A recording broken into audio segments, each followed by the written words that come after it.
कुंदनपुरी में भ्रमण कर रहे थे तो वह गाते जा रहे थे कि ब्रज भूमि में हुआ है अवतार कन्हैया का। सौभाग्य है जिन्हें हो दीदार कन्हैया का। बड़े सौभाग्यशाली होंगे वो लोग जिन्हें कन्हैया का दीदार हो जाएगा, जिन्हें कन्हैया का दर्शन हो जाएगा। इस लोक ही से क्या है परलोक ही से क्या है, त्रिभुवन कालू में है आधारी कन्हैया का। कोई कह रहे कि इस लोक या परलोक से क्या है, तीनों लोकों में आधार है कन्हैया का। कर दी है दूर प्रभु ने हर दिल की वेदनाएं, संसार क्यों न माने उपकारी कन्हैया का। कहते हैं जिन्होंने हर दिल की वेदनाओं को दूर कर दिया, फिर संसार कन्हैया का उपकार क्यों न मांगे। नाहक है नाते झूठी है मोह माया, गोविंद नाम केवल गोविंद नाम केवल है सारी कन्हैया का।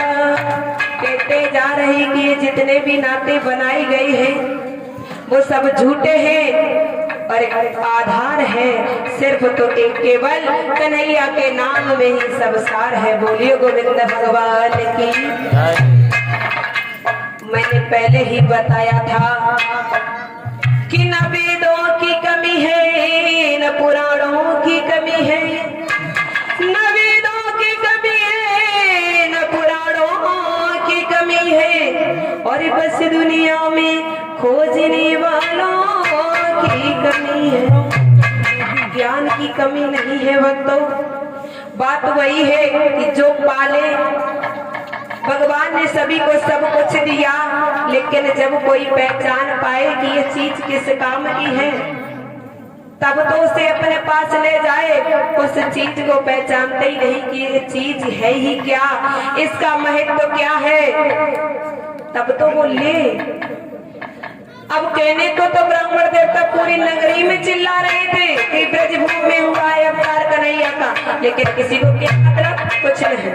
यहाँ पर बात हो रही, बहुत से लोग ऐसे हैं कि पूरे 7 दिन के 8 गुजर जाए और 8 के 16 गुजर जाए, कोई फर्क नहीं। ये अपनी अपनी सोच है, और सोच भी क्या, ये भी हम 1000 बार कह चुके कि ये अपना अपना सौभाग्य है जो प्रभु के दर्शन पा जाए। ये बात केवल रुक्मिणी के ही हृदय में क्यों उतर गई। और ऐसे ही ज्ञान है जो भी बटोर ले, जो भी बटोर ले अपने पास रख ले। ऐसा नहीं है कि भगवान ने मुझे दिया आपको नहीं, भगवान हर जगह बराबर सबको हर चीज बराबर बांटता है, लेकिन अंतर सिर्फ इतना ही होता है अपने अपने भाव और सौभाग्य दोनों की ही बात होती है।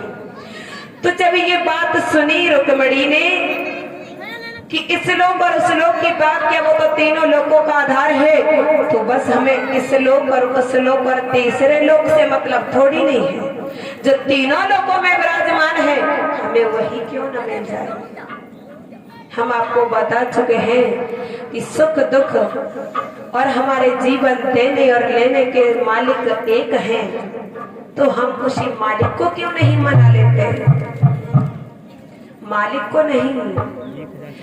दुख दूर कर दो प्रभु, सुख दे दो, दुख ना दो, सुख ही सुख दे दो।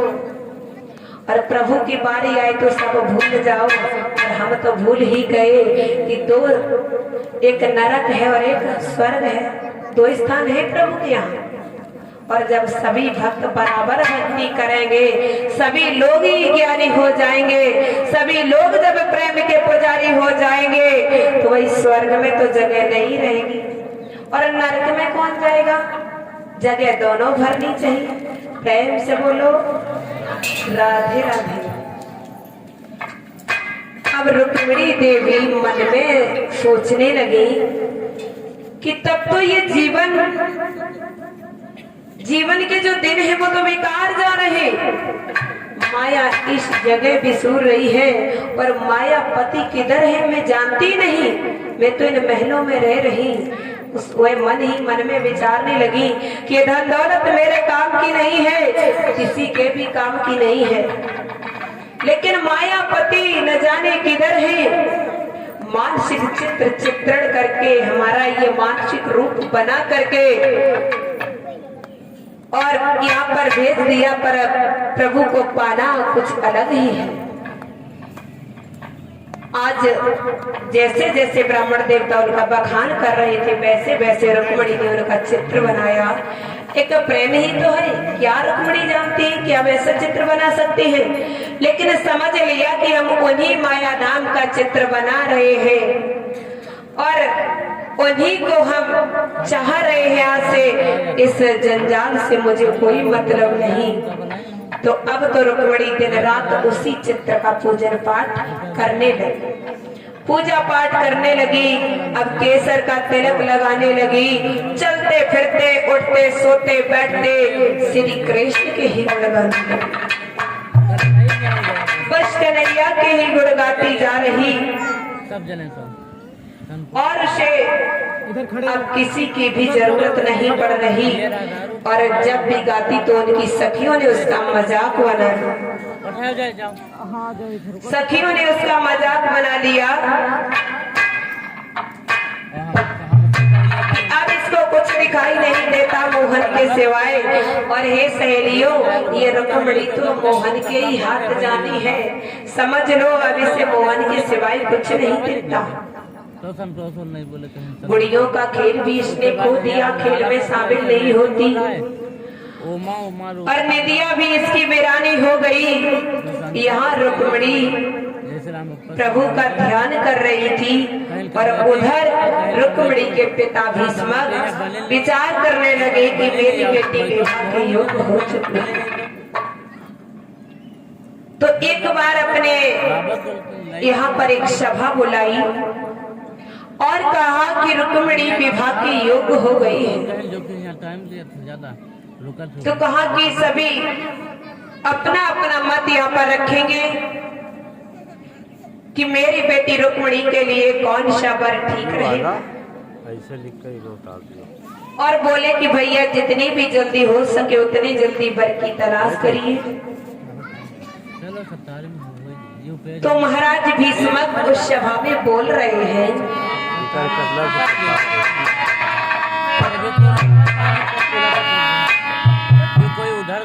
कि रुक्मिणी विवाह की योगी हुई, रुक्मिणी विवाह की योगी हुई। उस कारण पड़ता जाता है,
पिता वहाँ अपने सभा में बोले हैं कि देखिए मेरी बेटी विवाह के योग्य हो गई, उसकी कोई वर की तलाश करिए जो सुयोग हो और मेरी बेटी रुक्मिणी के काबिल हो।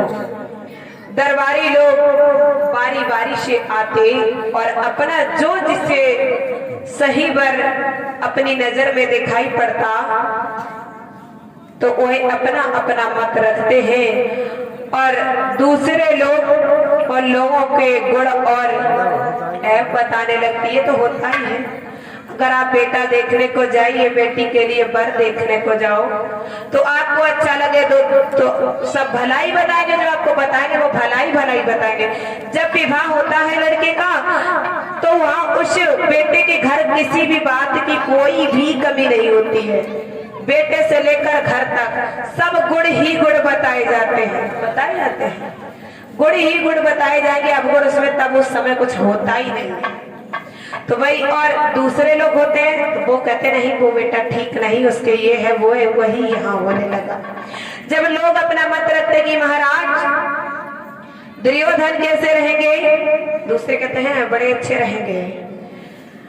अब अपने अपने सब लोग बता रहे हैं, किसी के कुछ कोई भी अभी नहीं ठहर पाया कि किसके साथ विवाह होना।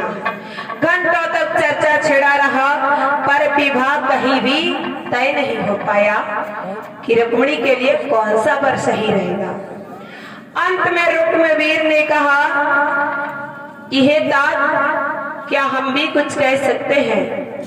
भीष्मक जी ने कहा कि कहिए बेटा बताइए, जरूर, हमने तो इसीलिए सबको बुलाया है, बताइए आपकी नजर में कौन है। कहने लगे कि हे पिताजी सुनिए कि उसके बल विक्रम की आगे और श्री नरि मुनि असुरी दैलाती दिक्पाल इंद्रपाली सूर्य शशि भी उससे जब करेगी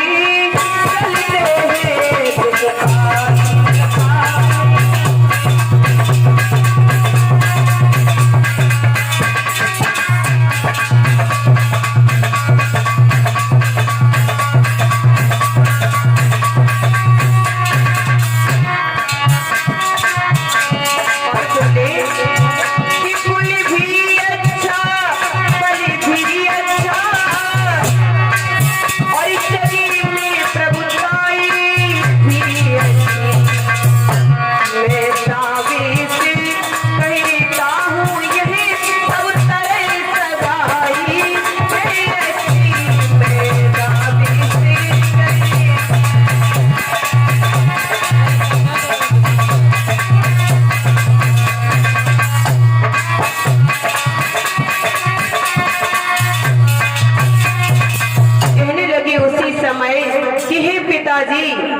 आज रुक्मवीर बोले कि उसके बल विक्रम के आगे देवता असुर मुनि सभी दहलते हैं। यहाँ तक कि राजा सूर्य शशि भी उसके आगे झुक करके चलते हैं। कुल भी अच्छा है और उसमें बल भी अच्छा है, उसकी सारे जग में प्रभुताई भी अच्छी है। मैं दावे से कहता हूँ कि जो मैं वर बताने जा रहा हूँ वह सगाई हर तरह से अच्छी है। बताने लगे हैं कि मेरा साला जो शिशुपाल है वह मेरी बहन रुक्मिणी के लिए अच्छा रहेगा। भीष्मक ने उस सभा में भाई इस बात को अनसुनी कर दिया, क्योंकि अगर इस पर ज्यादा बात को हम लेते हैं तो विवाद खड़ा हो जाएगा। इसलिए भीष्मक ने इस बात को अनसुनी करके टाल दिया। तो उसी समय छोटा बेटा बोला पिताजी अब मैं भी किसी को बताऊं। बोले बेटा बताइए, जरूर बताओ। तो छोटे बेटे ने किसको बताया कि हे ताती कहो तो कह डालो और मैं भी अपने मनी भाई को यदि अनुचिति उचिति निकल आए तो चमियो बाली पिताई को यदि उचिति अनुचिति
कर देना। तो किनको बताया है कि ब्रज चंदी नंदी नंदनी रवि है, यही सिर्फ वही पति दीपक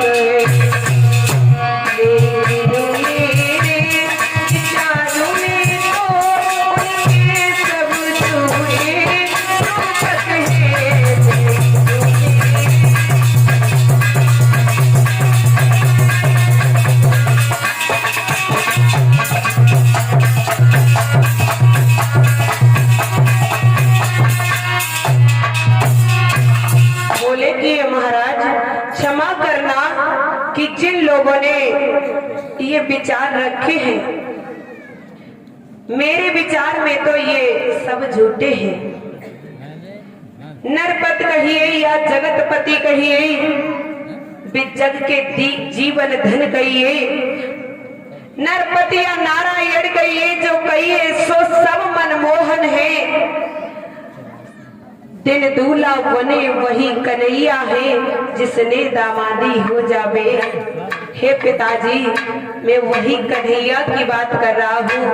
उन्हें चाहे कुछ कह दीजिए, वो सब कुछ है। जब कन्हैया का नाम सुना तो इस प्रस्ताव को सुन करके राजा भीष्मक खुश हो गए और बोले कि हे बेटा, तूने तो मेरे हृदय की बात को कह दिया, मेरी जुबान की बात को तूने छीन लिया बेटा।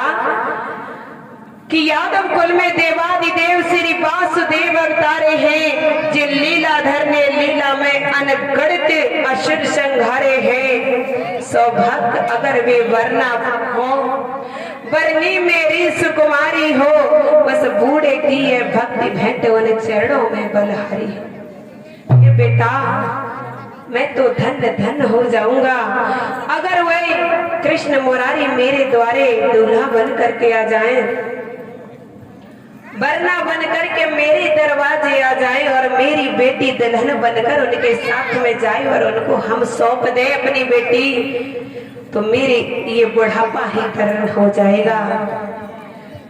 कि भीष्मक की बात पूरी भी नहीं हो पाई थी और उसी समय रुक्म क्रोध में आकर के उठ खड़ा हुआ कि अच्छा, जो बर बताए है वो सभी बेकार है और उस कन्हैया के साथ में मेरी बहन रुक्मणी का विवाह होगा। तो रुक्म उसी समय क्या बोला है कि बोला खुशामदी ना करो और हाँ करते लाज ना आती है।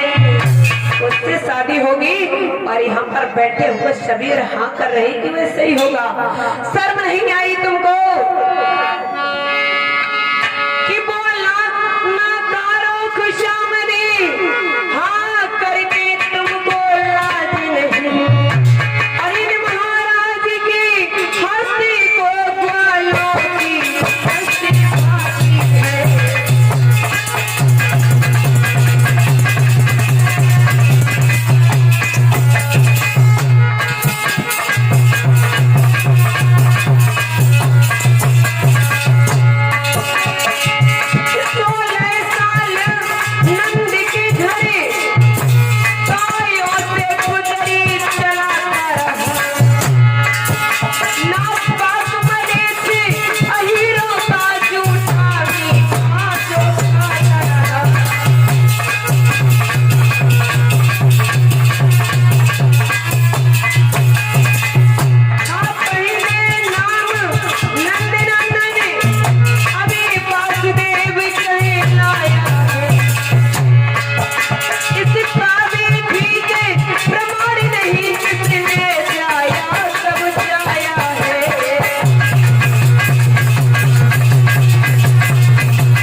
शर्म नहीं आई और इन महाराज की हस्ती को क्या ग्वालों की हस्ती समझ लिया? क्या तुम्हें पता नहीं हम यहाँ के राजा हैं, हमारे पिताजी। और ग्वाल वालों की टोली को बता रहे हो जो 16 साल तक तो बाबा नंद के घर में गाय चरा चरा करके गुजर करता रहा, नापाक मले चहीरों के यहाँ पर जूठा मीठा खाता रहा, कभी इसका जूठा कभी उसका जूठा माखन चुरा चुरा कर गुजर करता रहा। पहले तो इसका नाम नंद नंदन था, फिर वासुदेव कहलाया। इसका भी तो पता नहीं कि इसके ठीक से माँ बाप है कौन, न जाने कब इसका जन्म हुआ, कहाँ पाला गया, और मैं भला उसके साथ अपनी बहन का विवाह करूंगा। कहने लगी ऐसे अनजाने लड़के से हम अपनी बहन को कभी नहीं दे सकते, ना कुछ उस प्रभुताई पर हम अपनी नाकें कटवा दें क्या? उस चोर के साथ में अपनी बहन की शादी करके हम क्या अपने हस्ती को मिटा देंगे? मेरे आगे छल बल की क्या बौछारें चल जाएंगी। अगर ये शादी होगी तो सुन लेना कान खोल करके, हे पिताजी, तो लाश ही लाश बिछ जाएंगी। जब इस तरह कहा तो सन्नाटा सा छा गया। सभा में कोई भी कुछ नहीं बोल पाया। और सच तो ये है क्या कि नंद की रोज गाय चराता, किसकी गाय चराता? नंद की। आपके नंद की है?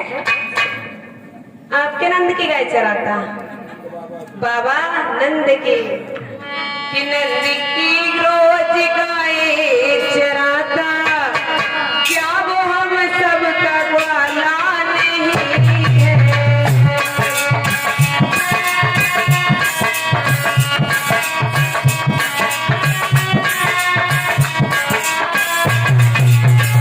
बाबा नंद के घर रहे तो क्या हम सबके नहीं है? तो नहीं क्या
कन्हैया ने जन्म कहाँ लिया?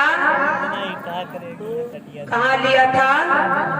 मथुरा की कारागृह जेल में। लेकिन बधाई कहाँ बजी? गोकुल में। और जन्म किसकी कोख से लिया? देवकी के। तो क्या वो यशोदा के बेटा नहीं है? कन्हैया किसके हैं? मैया यशोदा के क्या कहे ओ अरे मुरली वाले, तेरे देखे हैं रिश्ते निराले। जन्म लिया देवकी से कहलाई यशोदा के, और कहा बहनी कहते थे तुम द्रौपदी को। द्रौपदी के पति कौन थे? अर्जुन। अर्जुन के कन्हैया कौन हुए? क्या हुए? साले। तो कहते वाह प्रभु क्या कहे आपके रिश्ते निराले हैं।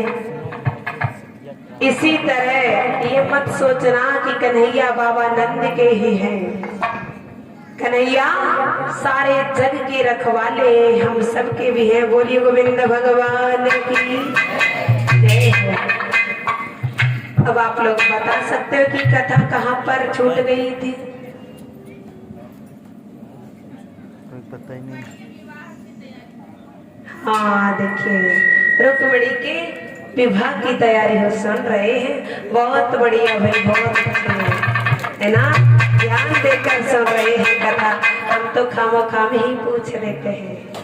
देखिए भक्तों अब इधर क्या हुआ, रुक्मिणी ने इधर कह दिया कि अगर उसके साथ में विवाह हो भी गया रुक्मिणी का, हम किसी भी हाल में होने नहीं देंगे। अगर हो भी गया तो हम लाशें की लाशें बिछा देंगे। जब सारी सभा इस बात को सुन करके खामोश हो गई, अब क्या हुआ कि रुक्मिणी तुरंत ही उसी वक्त चंदेरी के राजा की यहाँ पर टीका पठवा दिया।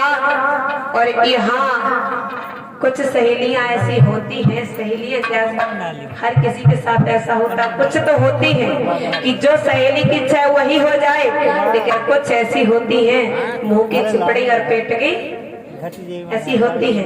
तो बस वही सहेली आई कि अब रुक्मिणी का विवाह उसके भाई रुक्म के साले के साथ होगा। तो जो थोड़ी खिलाफ रहती थी वो सहेलियां बोलती अब क्या भैया रुक्मिणी, अब तो भाई रुक्मिणी का विवाह तय हो गया, आप क्यों बोलेंगी। और ये होता है जब किसी बेटे का विवाह रुक जाए तो बेचारी चाहे कुछ भी उसमें फर्क ना पड़े, तब भी भाभियों का काम बनता है भाई अब क्या वो बोलेंगी। अब तो उनको घमंड आ गया, किल्लत बनती है। ऐसे ही रुक्मिणी की सहेलियां पहुंची और कहने लगी है रुक्मिणी अब क्या, आप तो भाई बड़ी खुशी खुशी हो जाओ। और बोली अब तो चंदेरी के राजा के यहाँ पर आपका लग्न मुहूर्त भी पहुंच गया, अब तो आपकी शादी होने वाली है। कुछ दिनों के लिए मेहमान रह गई हो। भाई हमने कहा कि हम बैठ ले थोड़ी बातचीत कर ले, क्योंकि कुछ दिन बाद आप चली जाओगी। आपका विवाह शिशुपाल के साथ तय हो गया। जब ये शब्द सुने तो रुक्मिणी बेचैन हो उठी कि ये क्या हो रहा प्रभु। हमने जब से आपकी चर्चा सुनी तब से हम आपके गुणगान गाए जा रहे हैं, लेकिन मेरे साथ इतना अनर्थ। और बोली कि हे बहनों ये बदखबरी मेरे पास लेकर के आई हो, उसे खुशखबरी बता रही हो। इससे अच्छा होता कि तुम मेरे मौत की खबर ले आती तो शायद वो खुशखबरी होती। मेरे लिए ये खुशखबरी नहीं है। और बोली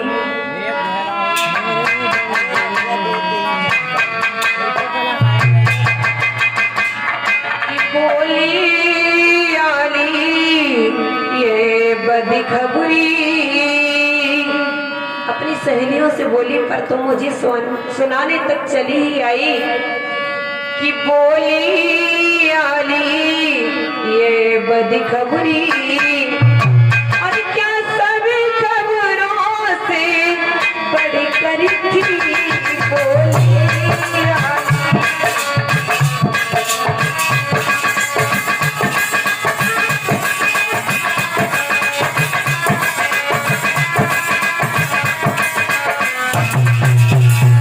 बोली की सहेलियों मेरे पास आई हो तो सबसे अच्छी सबसे बड़ी खबर आपके पास यही थी कि जो खबर मोती ले आती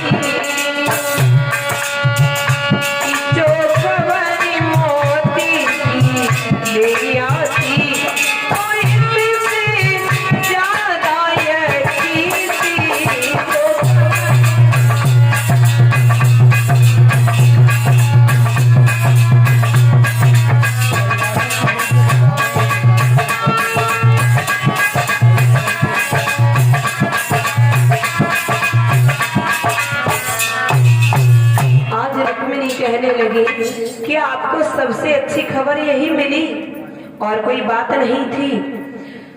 और रुक्मिणी ने कहा था कि जिससे दिक्पाल कांपते हैं, रुक्मिणी कहने लगी जिससे दिक्पाल कांपते हैं उससे मैं भी थर्राती हूँ। इसके इनाम में किसी रोज और कहने लगी कि ले नाम, यहाँ पर ही आली उसका तू नाम ना ले, मैं भी उससे डर खाती हूँ। इसके इनाम में किसी रोज अगर ऐसा इनाम रखा गया, ये बात रखी गई तो हे बहन ये खुशखबरी नहीं, उस दिन तुझे मेरी लाश ही दिखाई पड़ेगी। अगर ये विवाह हुआ तो ये रुक्मिणी जिंदा नहीं मिलेगी। जब ये शब्द कहे तो सहेलियां निराश हो करके पूछने लगी हे रुक्मिणी ये क्या कह रही हो? ऐसे बलवीर प्रतापी से शादी हो रही है और आप कह रही हो कि हम मर जाएंगे। रुक्मिणी ने उत्तर दिया कि हे सखी सुन, पति वही है जिसके लिए दिल में स्थान हो, और ये बात सत्य है। रुक्मिणी कहने लगी कि जिसके लिए मेरे दिल में स्थान ही नहीं है। दिल में जगह ही कब होती है जब आत्माएं मिल जाती है। जब मेरी आत्मा ही नहीं है उसके लिए तो उसे हम पति रूप में स्वीकार कैसे करेंगे? ये कभी नहीं हो सकता। और कहने लगी कि बस बेघर का घर क्या होगा, इसका तो घर कहीं और ही बन चुका। और ये बात ऐसे भी बनती है। अब जगह जब भर जाती है तभी जगह किसी को नहीं रहती, तो जगह क्यों नहीं होगी? रुक्मिणी का दिल तो जा चुका कन्हैया के लिए, अब यहाँ किसके लिए जगह है? कहने लगी कि उसके आगे शिशुपाल नहीं, जगपाल भी बेचारे हैं, उससे सब लोग डरते हैं, हम भी डरते हैं। और भक्तों ऐसा भी होता है, आवाज से करवाइए कि ये बात सत्य है। अच्छे लोग से भगवान नहीं डरते, लेकिन जो खराब लोग होते हैं, कौन कौन होते खराब लोग? मदिरा पान करते हैं, दारू का सेवन करते हैं, वो न जाने क्या क्या कह जाए। इंसान को तो छोड़िए, भगवान को कभी चूकते हैं। भगवान भी उनसे बहुत दूर से हाथ जोड़ लेता भाई, वहीं से वो भी डरते हैं। किस लिए? उस वक्त वही सब कुछ होते हैं। जब कोई दारू पी लेते तब तो आप जानते ही हैं, उसके आगे कोई ठहर पाता है? कोई नहीं। कैसे भी ले लीजिए, लेकिन उसके सामने कोई ठहर नहीं पाता। क्योंकि अच्छे लोग सोचते हैं क्या, अरे भाई उनके मुंह क्या लगो, अभी तो वो तो दारू के नशे में है, चल दिए, है ना। और जो और भी सज्जन होंगे वो वही डरेंगे, न जाने ये कहीं पिटने लगे तो रख जाएंगे। लेकिन सामना होने का उस समय कोई नहीं कर सकता। इसके लोग आप फायदे जानते हैं, इसके फायदे भी होते हैं, लेते हैं फायदे आपके यहाँ कोई, लेकिन पहली बार तो ऐसा हमें दिखा, फिर उसके बाद नहीं दिखा। जो दारू लोग पीते हैं उनकी हालत जानते होंगे परीक्षित जी, हालत क्या होती है? अच्छी या खराब? खराब होती है, अच्छी होती नहीं। देखिए क्या क्या होता है कि अगर कोई भी कोर्स हो, चाहे पढ़ाई का हो चाहे दवा का हो, और आपने कैसे कह दिया कोई खराब होता है? अगर कोई खराब है, और हम तो ये कहते हैं कोई भी वस्तु है वो अच्छी भी है और खराब भी है, दोनों तरह से होती है। तो इसका क्या होता है कि जो दारू पीते हैं उनके 3 फायदे होते हैं उन लोगों को। पहला फायदा क्या होता है परीक्षित जी, कि उनके घर में कभी चोरी नहीं हो सकती। और दूसरा फायदा होता है कि उनको कभी कुत्ता नहीं काटता, जानवर नहीं काटते।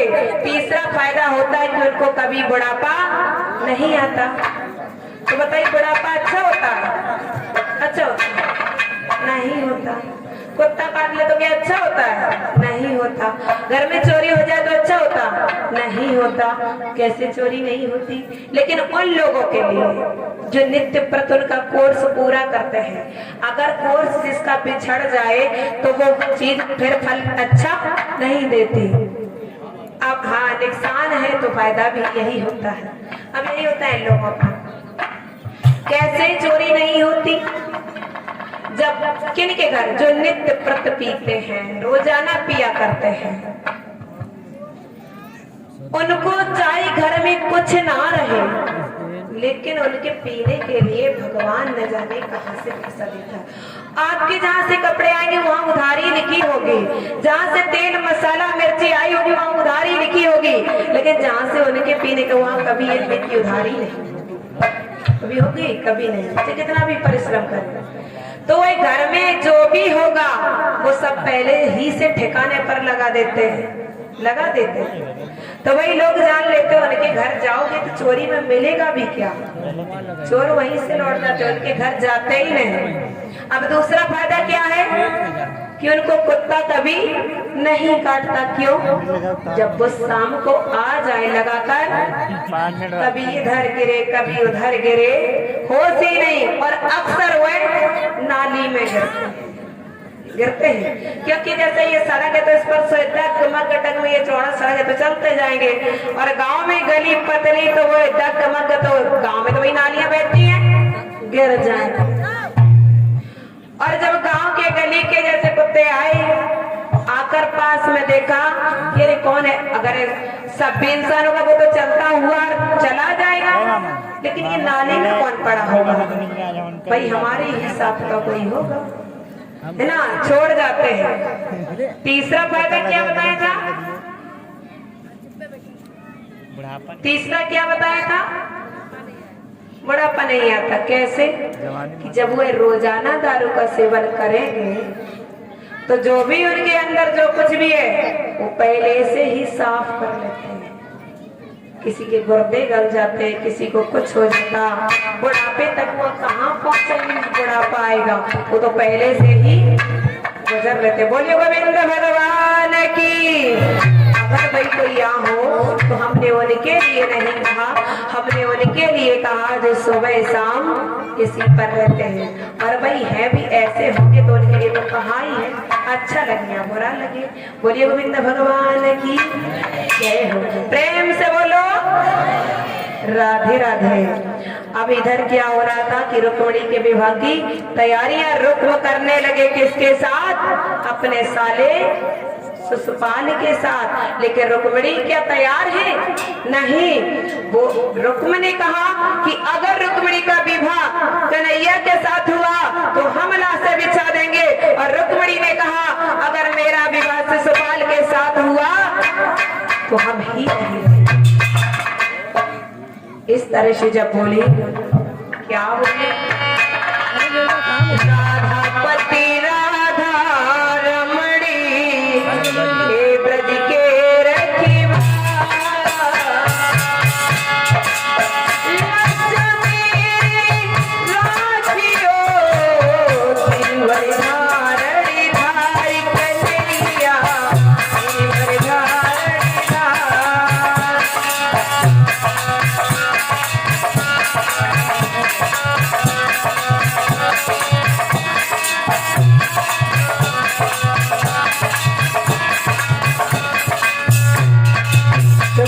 कहने लगे, हे राधापति, हे राधा रमण, हे व्रत के रखवाल, मेरी लज्जा रख लेना कन्हैया। हे गिरवर को धारण करने वाले मनमोहन, मेरी लाज रख लेना। और अपने कन्हैया से विनती करती है कि मैंने आज तक आप ही को पूजा और दूसरा किसी को नहीं माना। मोहन कहने लगी, जीवन धनी हाँ जीवन पति, हाँ प्रति वल्लभ हाँ प्रति मोहन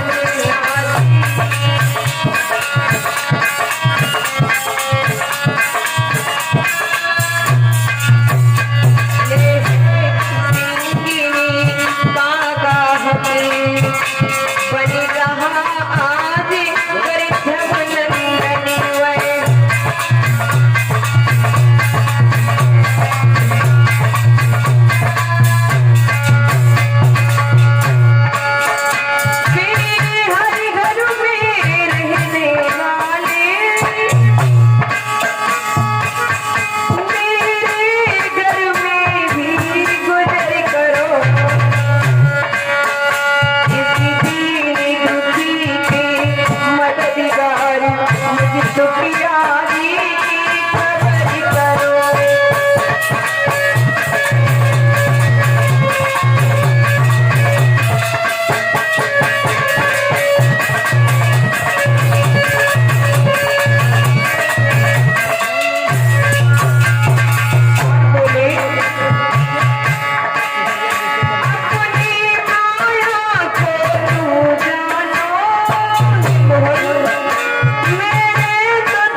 मेरी लाज रख लेना।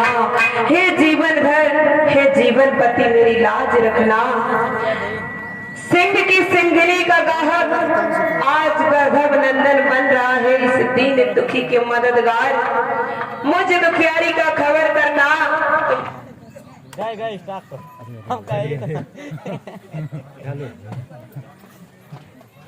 चालू कर जगह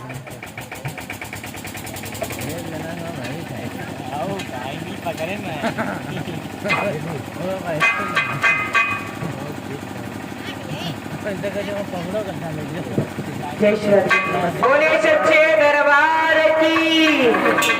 आज रुक्मणी कहने लगी कि हे प्रभु, तुम हर घर में रहा करते हो, हर घर के रहने वाले हो, तो इस घर की भी खबर लेना। अगर वह मलेच्छ मुझे मरने के लिए आया, अगर शिशुपाल मुझे बिहाने को आया, तो ये रुक्मणी जिंदा नहीं रहेगी। मैं तेल डाल करके जल जाऊंगी, अथवा मैं शादी से पहले अपनी बर्बादी कर दिखाऊंगी। कहने लगी कन्हैया, ये तन मन सब कुछ आपके चरणों में अर्पित है। मनमोहन की मैं दासी हूँ। जब रुक्मिणी इस तरह से आई, सखियां अपने अपने घर चली गई। अब तो भक्तों को का रंग देख करके वह अपने अपने घर पहुंची। यहाँ रुक्मिणी अपने हृदय में विचार करने लगी और कहती है कि हे प्रभु, आपने जिनको बुलाया गजने फूल पाती दे करके, जिनको बुलाया माने घूसों से पीट पीट करके, सबरी के यहाँ पहुंचे। जब एक प्रेम ही से प्रहलाद की बाणी से जिनकी विजय सुहाती, चर और अचर तक जिन नाथ से आशा है, रुक्मिणी हे प्रभु ही चरणों की दासी है। हे कन्हैया, मेरी तरफ देख लेना, मैं भी अपने नाथ पर संदेश भेजूंगी। कहने लगी कि देखते हैं कि पहले कौन आता है, राजा या राजेश। रुक्मिणी ने यह सोच करके विचार किया कि प्रभु के पास संदेश तो पहुंच जाए और मैं अवश्य पहुंचाऊंगी।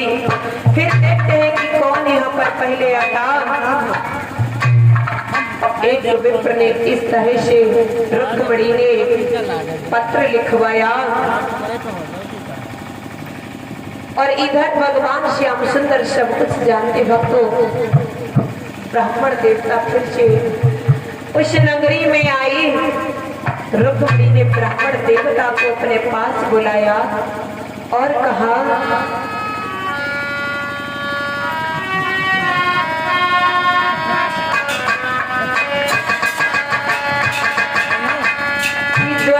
देवी तुम्हारी बेटी हूँ।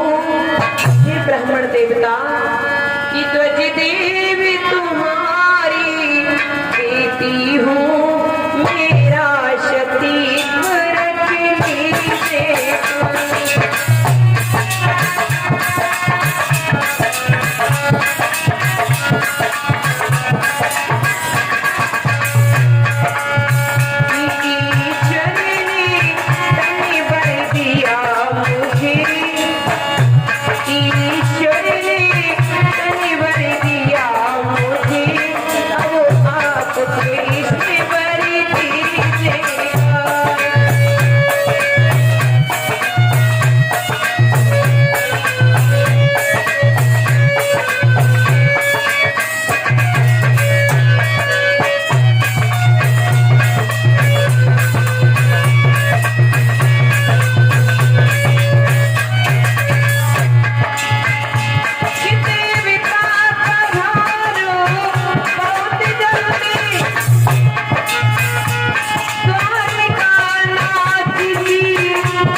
आपकी बेटी हूँ, इस समय मेरा कोई सहारा नहीं है।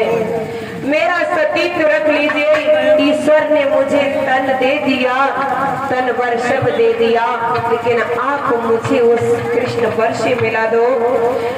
कह देना जाकर कि ये पत्र देकर कि बहुत ही जल्दी पधारो कृष्ण कन्हैया। द्वारिका नाथ की नगरी में ये संदेश पहुंचा देना और कह देना अगर ये समय निकल गया, अगर ये दिन बीत गए तो रुक्मिणी को जिन्ना नहीं पाएंगे, क्योंकि इससे पहले वो शिशुपाल आ ही जाएगा, उससे पहले कन्हैया को आना होगा।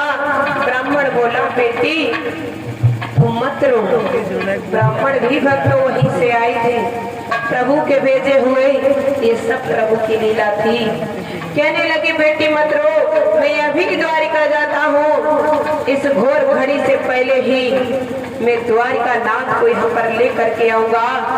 जितनी जल्दी मुझसे होगी मैं प्रभु को लेकर आऊंगा। धीरज धर और निश्चिंत बैठ जाओ, ये तिथि नहीं आ पाएगी और कन्हैया आ जाएंगे।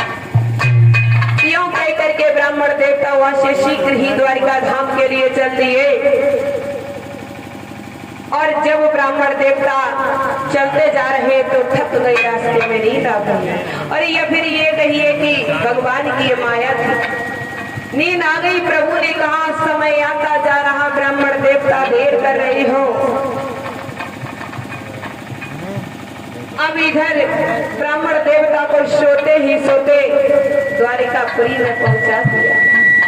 जब ब्राह्मण देवता जागे तो देखा कि द्वारिकापुरी में हम इतनी जल्दी कैसे आ गए।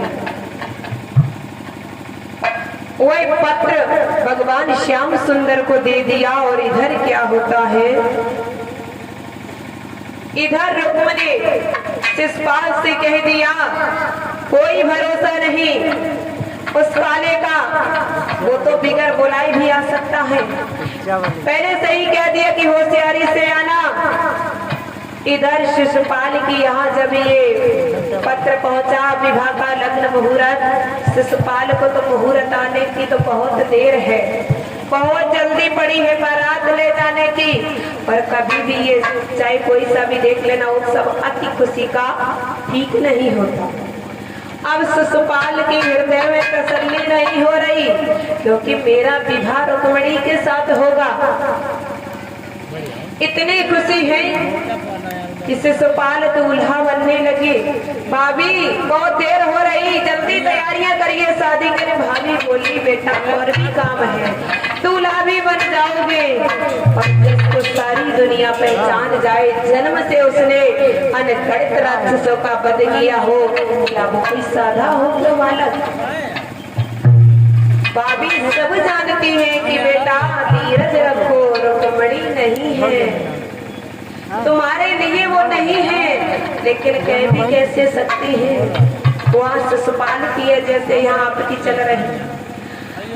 अब शिशुपाल कहने लगे जल्दी करो भाभी, तो भाई दूल्हा बनने की तैयारी हो लगी। मंडप काट दिया गया, मंडप के नीचे पटा डाल दिया गया। जैसे ही पटा को भाभी ने डाला भक्तों, तो उसी समय अच्छी भाभी ने कहा ठहर जाइए शिशुपाल, अरे देर हो रही है, ठहर नहीं जाएंगे, बहुत देर हो रही है, भाभी जल्दी कीजिए। अरे भाभी ने कहा कि अभी समझ में नहीं आ रहा भाई। उसके बाद खड़े हो गए शिशुपाल।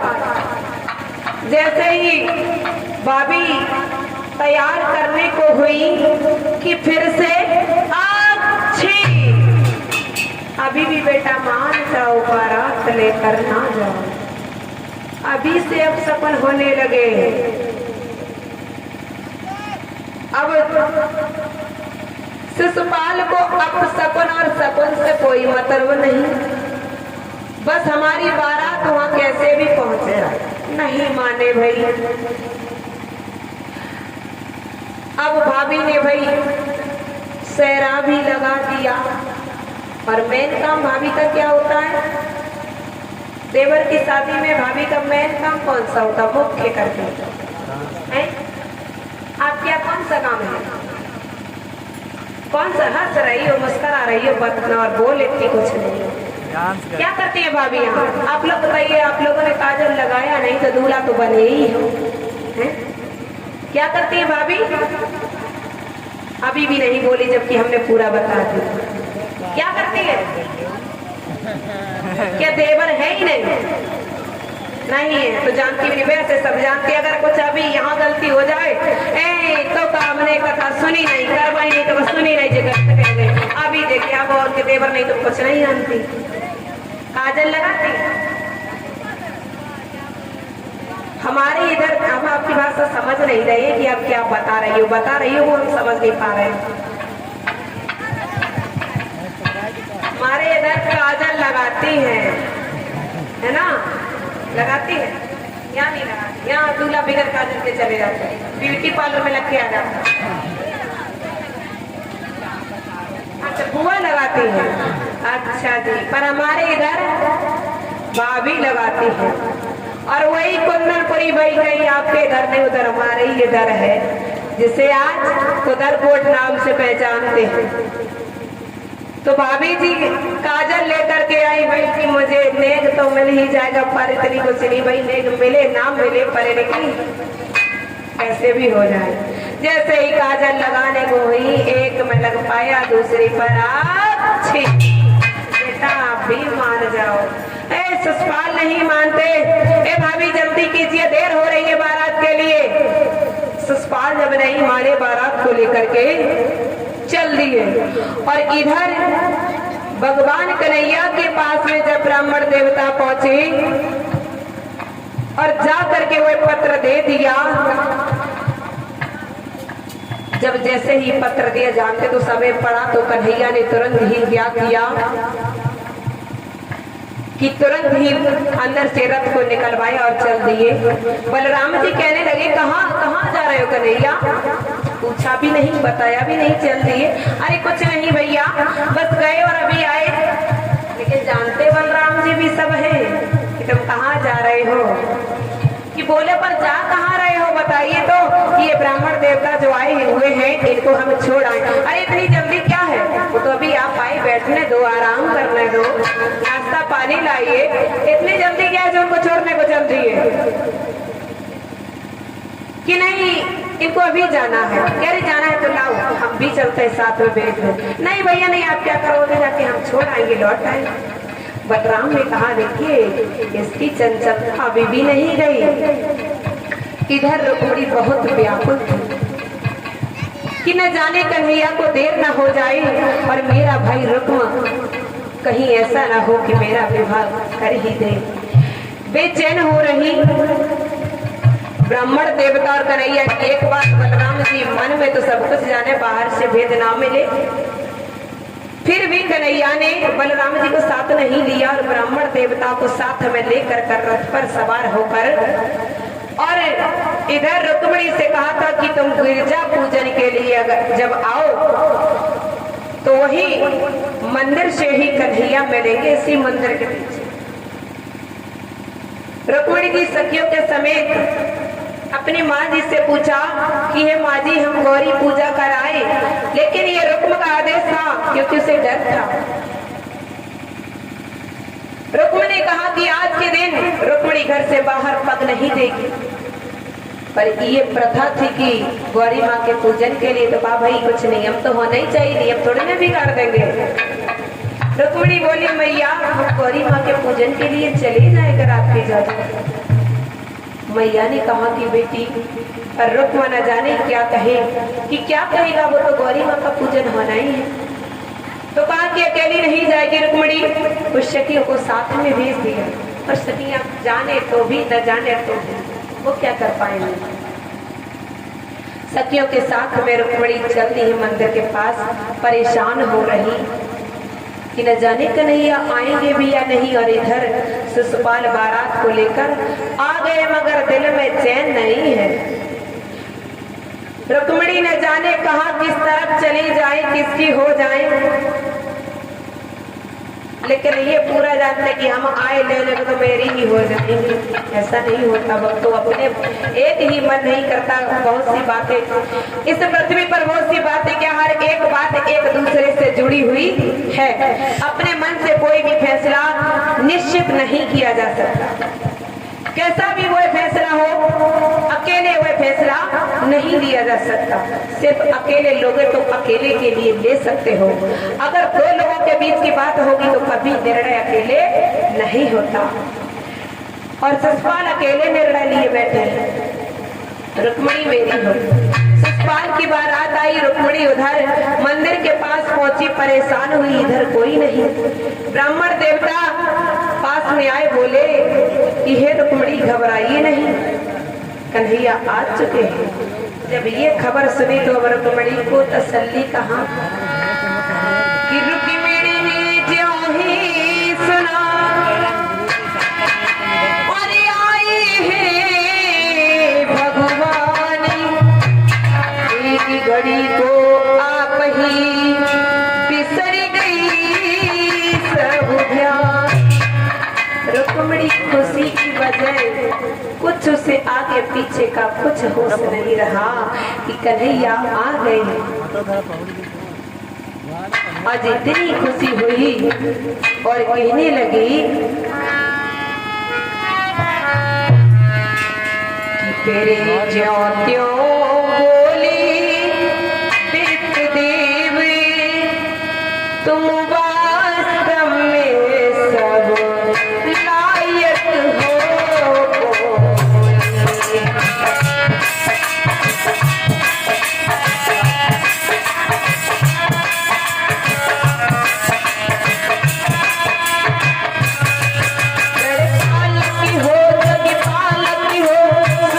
सब लायक हो।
मैं आज आपको मान गई कि आप सब लायक हो, प्रण पालक हो, जग पालक हो, सुखदायक हो, वरदायक हो।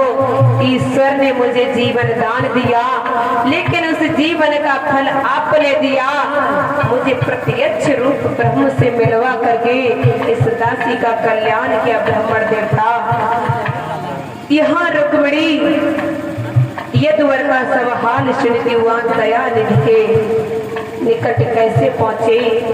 अब कहा कन्हैया ने कि ब्राह्मण देवता वही उलझ के रह गई, यहाँ आए तक नहीं और अकेली रुक्मिणी आई नहीं, हमने कभी देखा नहीं।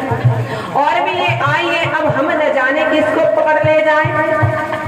तो रुक्मिणी को समझाया ब्राह्मण देवता ने भी, आप अपनी पहचान कन्हैया को दिखा देना, जिससे वो इन सारी सहेलियों में आपको पहचान सके।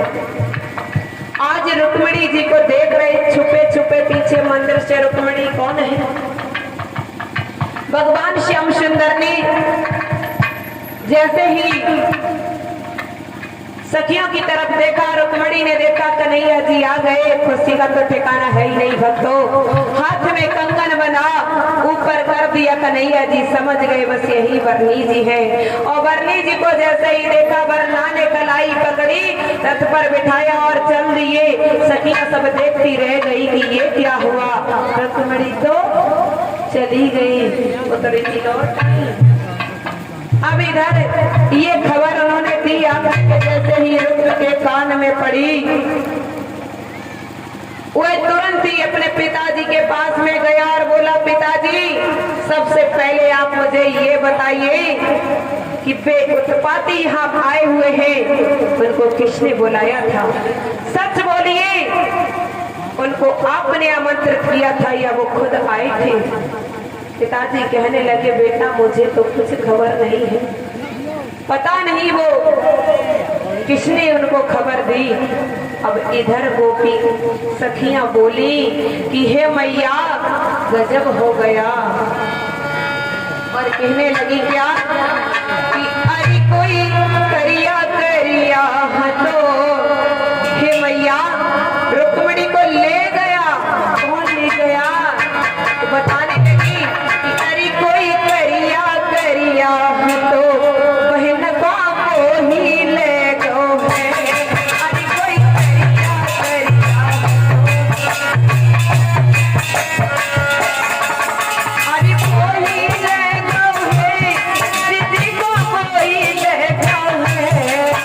अरे कोई ले गो है, बहन को कोई ले गो है। अरे कोई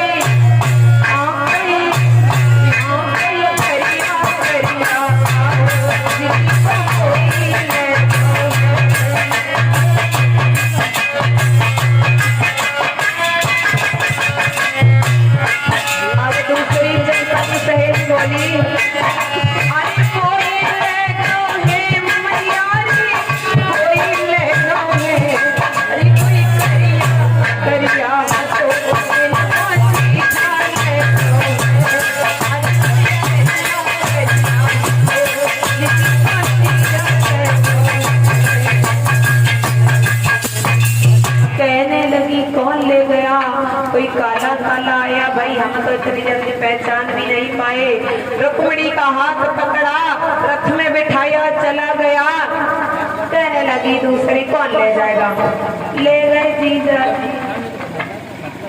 अब इधर जब ये रुक्मिणी ने देखा कि वो चले ही आए, अब ससुराल दूल्हा बने मोहन न टपक जाए, सादे और है क्यों बैठा तो जाता नहीं चैन से। और बोले रुक्मा, अरे उस ससुराल बैठे क्या देख रहा, पकड़ लो चंडालों को, घेर लो उनकी रास्ता, वो यहाँ से कहीं निकल ले ना पाए। अब ससुराल बोला अपने बारातियों से वही नाश्ता पानी तो कुछ नहीं, बरनी जी पहले ही निकल चुकी। कारे ना कारो, अरे बदमाशों बैठे बैठे क्या देख रहे हो, पकड़ लो जाकर के उन छोरों को, वो यहाँ पर आए हुए हैं। इधर बलराम जी को पता था कि कन्हैया तुम कहाँ जा रहे हो और क्या होने वाला है, इसलिए बलराम जी पीछे से सेना को लेकर चले आए। बोले गोविंद बलवान की, कृष्ण बलराम की। इधर भक्ता जगता रुक्म से चला, शिशुपाल की दरबारी में जाकर बोला कि राजनी से शादी में दोनों बलराम कृष्ण भी आए हैं, बस समझ रखो आने में ही संदेश समझ कर आए हैं।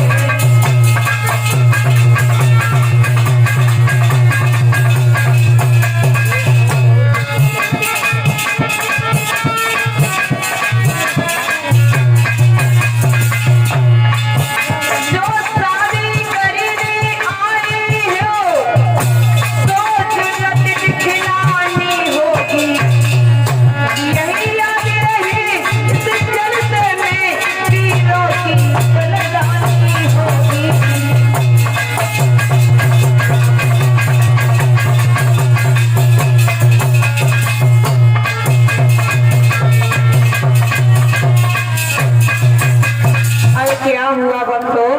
कहने लगे हैं कि हे राजन, हे शिशुपाल, अगर शादी करनी है तो बैठे क्यों, भागो जल्दी और पकड़ लो उन कृष्ण बलराम को, काट करके फेंक दो उनको, और यहाँ वीरता दिखानी होगी, जरूरत दिखानी होगी, भागो। जब ये देखो बाराती लोग तो अरे भाई अच्छी बारात भाई, यहाँ तो दूल्हे के ही आफत पड़ी है, हम लोग तो बड़ी दूर हैं। आज कहा है कि टीका होने से पहले कृष्ण को मार डालो। जरासंध कहने लगा कृष्ण कोई छीर नहीं है, उस अहीर से बचना बहुत ही मुश्किल है।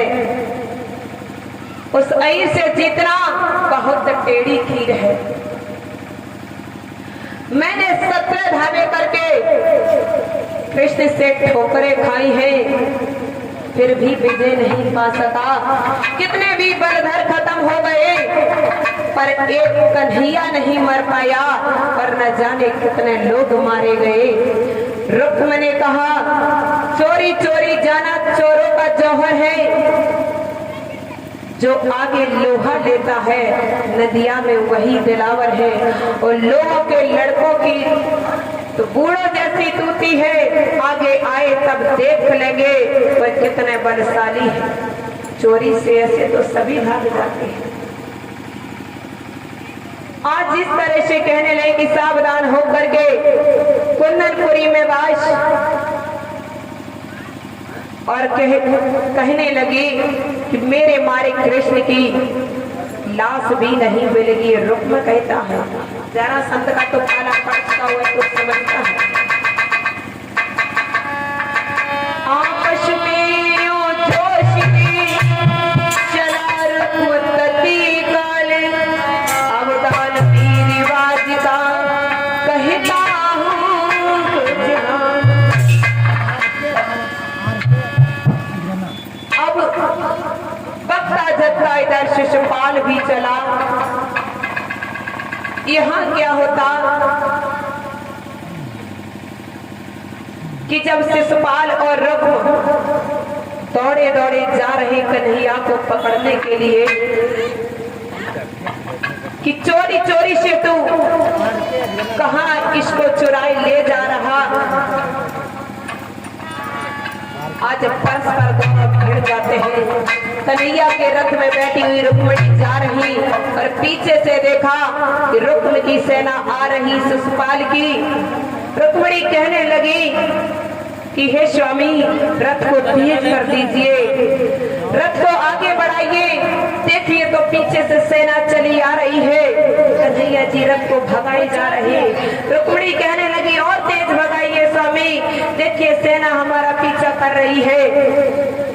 इस तरह से जब रुक्मिणी विनती किए जा रही, तो उसी समय क्या बोला है जाकर के शिशुपाल कन्हैया से कि जैसे ग्वालों के घर जाकर और घी दूध मलाई खाई है, वैसे ही धोखे में आकर क्या मेरी बहन चुराई है।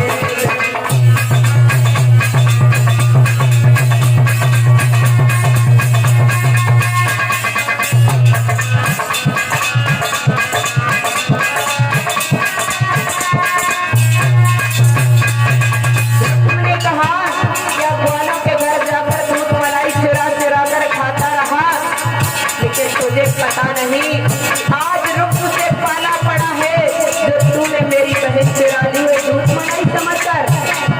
इसी छवि की कारण बेइज्जती पले पीर से बड़ा हारे। अरे बाशम में पीर नहीं पीरों का धारे।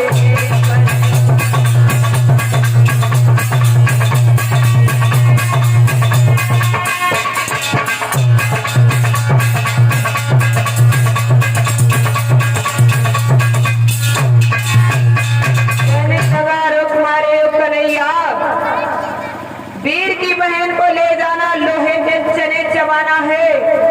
तू क्या जाने, अभी तो तूने वही माखन मिश्री चुरा चुरा कर खाता रहा, वही समझता। सावधान हो जा, तेरा दो बलवानों से पाला पड़ा है, शिशुपाल और रुक्म। या तो रुक्म के गुलाम बनो या रुक्म तुम्हारा साला बनेगा। कन्हैया जी रथ भगाए जा रहे। रुक्मिणी के कहने पर रुक्मिणी कहती रथ को आगे करिए स्वामी। कहने लगे कि अरे ओ चोर, अगर तूने जरा सा भी अपने माँ का दूध पिया है तो ठहर जा, इस तरह से क्यों भगाए जा रहा। शिशुपाल कंस कायर ठहरे।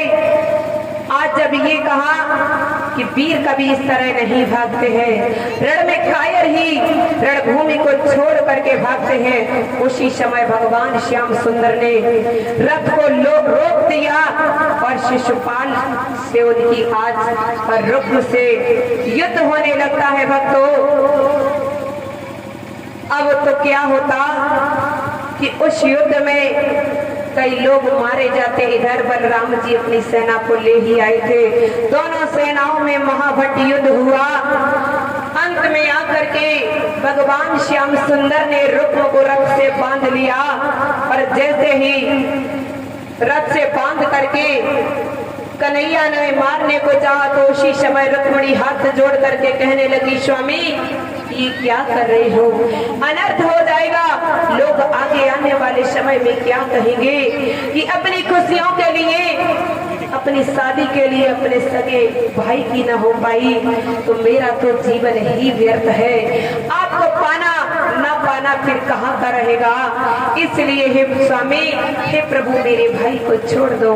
तो अब कन्हैया ने, लेकिन रुक्मा बीबी वीरता दिखा रहा, रथ से बांध लिया और चले जा रहे। बेचारा रथ से बना हुआ चलता जा रहा, उसका माथा नीचे रगड़ता जा रहा। इधर जब ये भगवान बलराम ने ये देखा कि ये कन्हैया क्या किए जा रहा, यहाँ रुक्मिणी को बिहाने आया था और ये सामने को कैसे कड़ेरते हुए ले जा रहा। तो आज समझाया है कि ये कन्हैया ठहर जा, रथ को रोक दो। ये क्या कर रहा है तू, तुझे क्या पता नहीं कि ये साला है या पेरी है। ये मोहन मुझे जवाब दे, ये तू रथ से जिसको बांधे ले जा रहा ये कौन है? ये साला है या पेरी है जिसको यो बांधे जाते हो, जिसको यो बांधे जाते हो। तो पहला ही पहला नादाई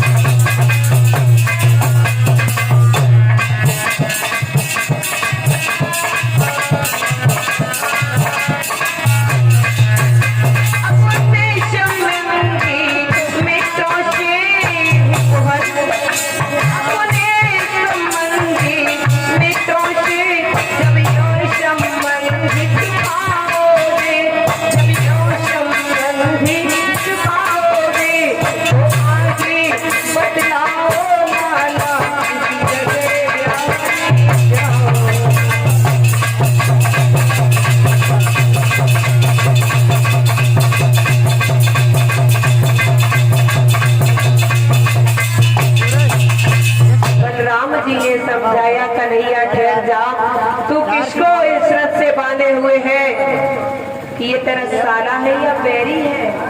तेरा कोई दुश्मन नहीं, तेरा साला है। और इस तरह साले के साथ व्यवहार, अभी पहला रिश्ता जुड़ा और पहले ही रिश्ते में साले की ये दशा। देख कन्हैया पर याद कर, तुझे लीला और भी दिखानी है, अगर तुझे आगे और भी ब्याह करने किस तरह कर पाओगे? कौन तुम्हें अपने दो दरवाजे चढ़ने देगा? ये तो साले की ये दशा करता है। इस तरह से करके और रुक्म को छुड़वा दिया। विदा मांग करके आनंद सहित वहां से रुक्मिणी और कृष्ण बलराम दोनों रथ पर सवार होकर द्वारिकापुरी के लिए आते हैं। घर में आनंद उत्साह हुआ। वैदिक विधान के साथ में भगवान श्री कृष्ण ने द्वारिका में अपना विवाह किया रुक्मिणी के साथ में। ब्राह्मणों को बुला करके और सूची ने कन्यादान पढ़ाया। आज मंगलाचार हो रहे द्वारिकापुरी में। इस तरह से भगवान श्याम सुंदर के साथ में रुक्मिणी का विवाह होता है। बोलिए कृष्ण कन्हैया लाल की जय हो। अब सभी भक्त एक भजन बोलेंगे और उसके बाद में आरती और प्रसाद लेकर के अपने अपने हम से प्रस्थान करेंगे। बोले गोविंद भगवान की जय हो। तालियां बजाकर सभी लोग बोलेंगे।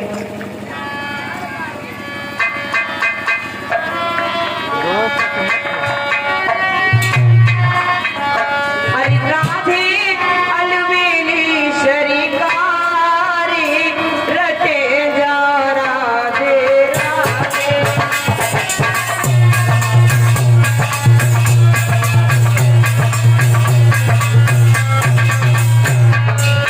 राधे अलवेली शरीकारी रटे जा राधे राधे।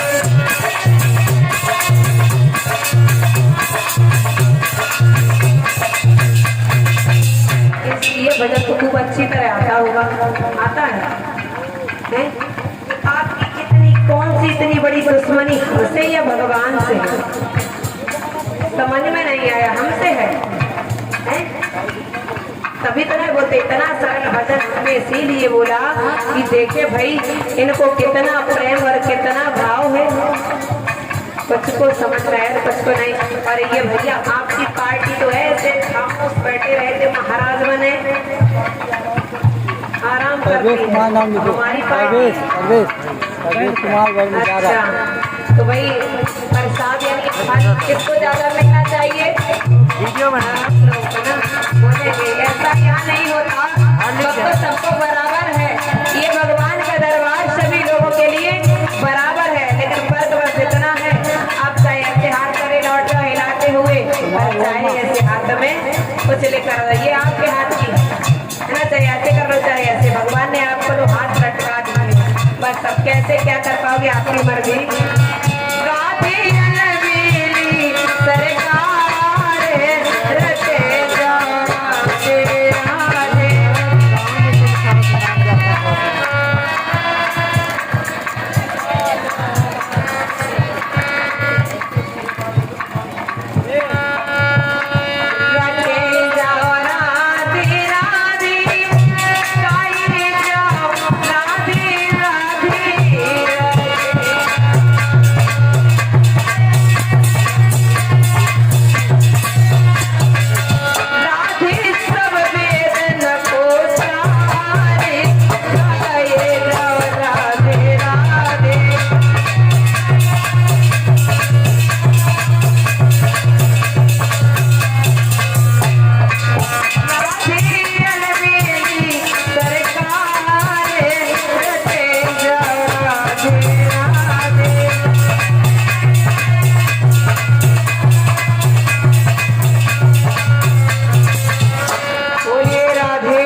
कहते हैं कि भक्त के बस में भगवान एक छोटी सी बात बता दे बहुत ही जल्दी।